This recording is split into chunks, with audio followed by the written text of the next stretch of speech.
عدالت ته مفتی الهی بخش رحمت الله علیه راغی مسلمانان هم ناست دي او دی خوا هندوان هم ناست دي وی جی ته ګوام یې او ته به جج هم یې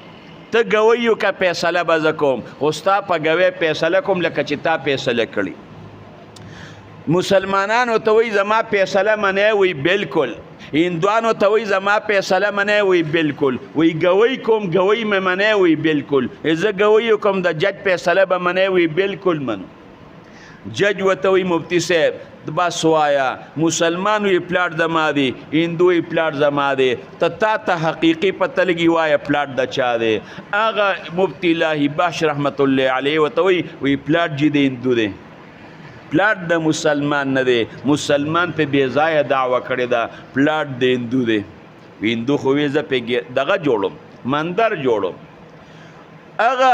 جج ورته ویې رجي که دا هندو په دې باندې مندر جوړوي مسلمانان خو به غږ نه کوي وی هغه د پلاټ مالک شو پلاټ د هغه دی زه ګوی کوم هغه د هغه مالک دی او دی ملک دی په خپل ملک انسان هر قسمه تصرف کولی شي مندر پې جوړوي کور پې جوړوي حجره پې جوړوي بازار پې جوړوي مارکیټ پې جوړوي هغه اختیارمند دی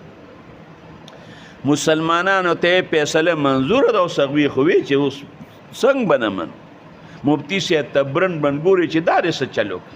هغې وخت کې جج فیصله وکړه پلاټ یې هندو له ورکه خو ناشنا لیکلې وکړل